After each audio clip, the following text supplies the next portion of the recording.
जी अस्सलाम वालेकुम। आज हमने डिस्कस करना है केमिस्ट्री का पहला चैप्टर जो है बेसिक कॉन्सेप्ट। और बेसिक कॉन्सेप्ट में जो हमने सबसे पहला टॉपिक डिस्कस करना है वो है एटम। पहला टॉपिक क्या है? एटम। एटम है क्या? काफ़ी अर्सा पहले ये सोचा जाता था कि एटम जो है या मैटर जो है ये इनडिविजिबल पार्टिकल से मिलकर बना हुआ होता है। मैटर जो है इनडिविजिबल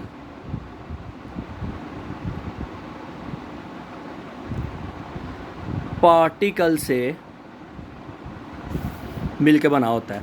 लॉन्ग टाइम गो ये सोचा जाता था कि मैटर जो है इनडिविजिबल पार्टिकल से मिलके बना हुआ है। इसका मतलब क्या है?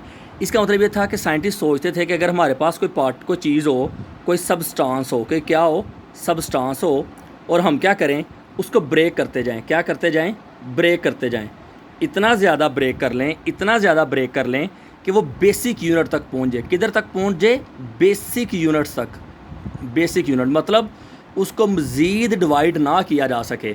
अगर उसको मज़ीद डिवाइड ना किया जा सके तो उसको क्या कह देते थे? एटम। क्या कह देते थे? एटम। अब एटम जो है बच्चों एक ग्रीक वर्ड से ड्राइव किया गया है। एटम जो है, एटम का वर्ड जो है एक ग्रीक वर्ड से ड्राइव किया गया है। ग्रीक वर्ड कौन सा? अटॉम्स।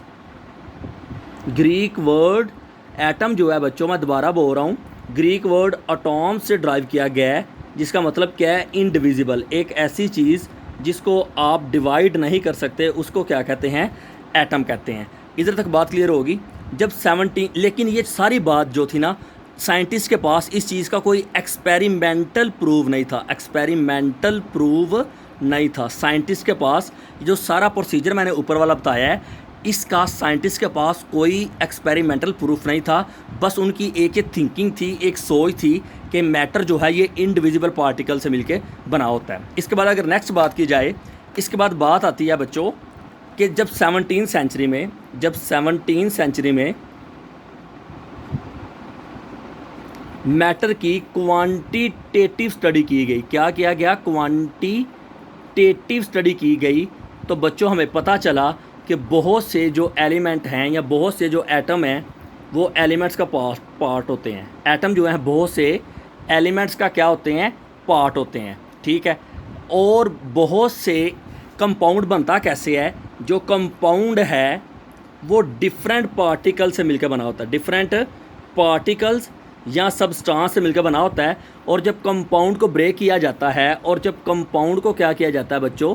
ब्रेक किया जाता है, तो वो अपने पार्टिकल में दोबारा क्या हो जाता है? चेंज हो जाता है। 1808 में एक स्कूल टीचर था जॉन डाल्टन। स्कूल टीचर था जॉन डाल्टन। उसका नाम क्या था? John Dalton. उसने हमें 2 लॉ दिए थे। पहला लॉ क्या था? Law of conservation of matter. Law of conservation of matter.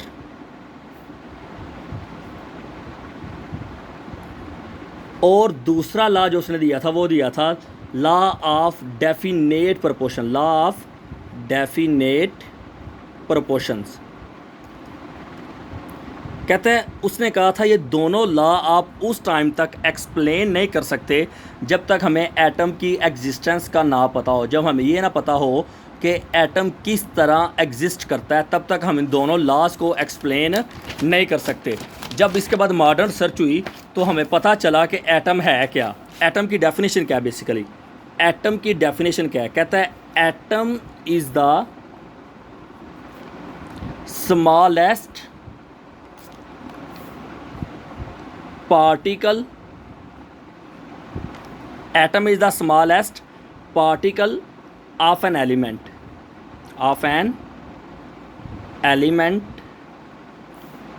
Which can take part in chemical reaction.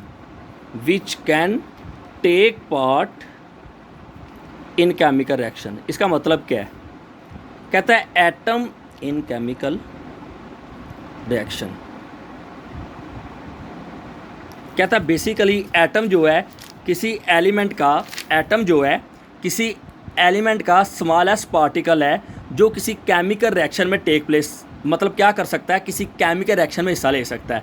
Atom जो है किसी एलिमेंट का छोटा तरीन ज़रा है जो केमिकल रिएक्शन में क्या कर सकता है, हिस्सा ले सकता है। उसने एग्जांपल दी हुई हैं हीलियम की और नियोन की। कहता है ये इंडिपेंडेंटली एग्जिस्ट कर सकती हैं, इंडिपेंडेंटली ये क्या कर सकती हैं, एग्जिस्ट कर सकती हैं। जबकि जो ऑक्सीजन है, हाइड्रोजन है और नाइट्रोजन है मेरे बच्चों, ये इंडिपेंडेंटली एग्जिस्ट नहीं कर सकती।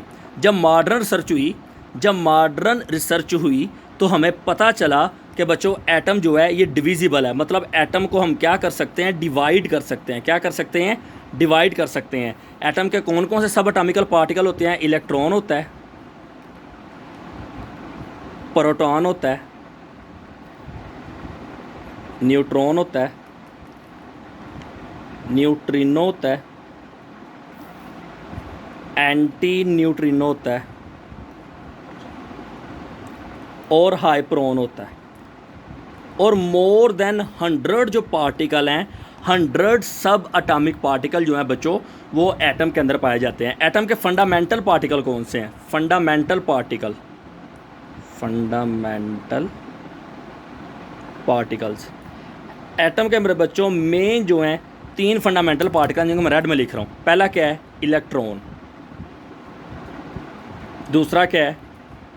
प्रोटॉन। और तीसरा क्या है? न्यूट्रॉन। हमारे पास 3 फंडामेंटल पार्टिकल हैं किसी भी एटम के होते हैं। कौन कौन से?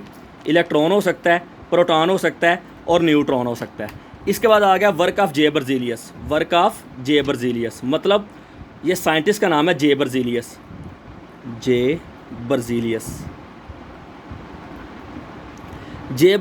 का काम क्या है?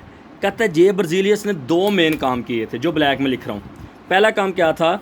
इसने एलिमेंट के एटॉमिक मासेस फाइंड किए थे। क्या किया था? एलिमेंट के एटॉमिक मासेस, यहाँ एटम के क्या किया था?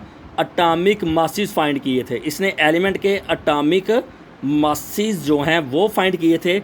और दूसरा क्या है? इसने एलिमेंट को सिंबल देने का जो सिस्टम है वो इंट्रोड्यूस करवाया था। एलिमेंट को सिंबल देने का जो सिस्टम है वो जे बर्जीलियस ने इंट्रोड्यूस करवाया था।